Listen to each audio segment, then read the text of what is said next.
সম্মানিত দিনী ভাইয়েরা, আমার আল্লাহ রাব্বুল আলামিন জানিয়ে দিয়েছেন, এই যে সন্তান পাইছেন, দুনিয়ার জমিনে যে সন্তান পাইছেন, এই সন্তানটি হলো নিজের মনে করবেন না, এটা হলো আমানত। এটা আল্লাহ রাব্বুল আলামিন আপনাকে আমানত দিয়েছে, শুধুমাত্র দান করেছেন, শুধুমাত্র আমানত এটা দিয়েছে। এটাকে সব সময় একেবারে নিজের মনে করতে পারবেন না।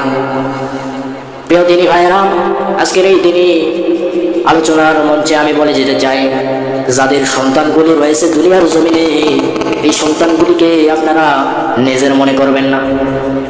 কারণ এই সন্তানটি আল্লাহ রাব্বুল আলামিন এটা সামান্য আমানত, এটা শুধুমাত্র দান করেছে।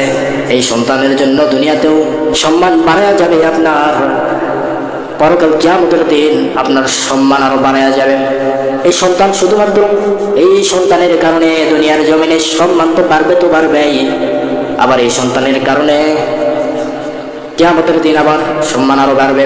আবার এই সন্তানের কারণে দুনিয়াতেও অসম্মানী হতে হবে, কিয়ামতের দিন তার চেয়ে বড় অসম্মানী হতে হবে। সম্মানিত দিনী ভাইরা, যাদের সন্তান দুনিয়ার জমিনে যারা সন্তান নিয়েছেন, এই সন্তানগুলি আপনার নিজের মনে করবেন না, কারণ আল্লাহর দেওয়া আমানত। এই সন্তানের কারণে আপনার এই সম্মান বাড়ায় যাবে, এই সন্তানের কারণে আবার অসম্মানী হতে হবে। এই সন্তানটি আপনি এইরকম মনে করবেন না যে আমারই শুধু, এরকম মনে করবেন না। আর সন্তানগুলি পাইছেন শুধুমাত্র এই সন্তানকে ইসলাম, হেদায়েত এগুলো বিষয়ে বেশি লাগায় রাখবেন। যদি ইসলাম না বোঝেন, যদি হেদায়েত এই শব্দটা এইটার ভিতর না থাকে, এই সন্তান দুনিয়ার জমিনে গুনাহগারি করতে করতে পিতা মাতাকে অসম্মানী করবে, তো করবে। শুধুমাত্র ইসলাম জানে না, হেদায়েত চিনে না, না চেনা না থাকার কারণে পিতা মাতার দুনিয়ার জমিনে অসম্মানী করবে, তো করবেই।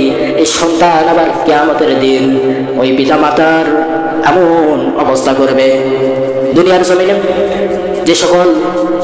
যে সকল ভাইয়েরা পিতা হয়েছেন, যে সকল আমার মা বোনেরা মা হয়েছেন, আপনাদের যে সন্তানগুলি রয়েছে, এদেরকে হেদায়েতের পথ চিনাবেন, ইসলামের পথ চিনাবেন। যদি না চিনান তাহলে ভয়াবহ দিন আসতেছেন।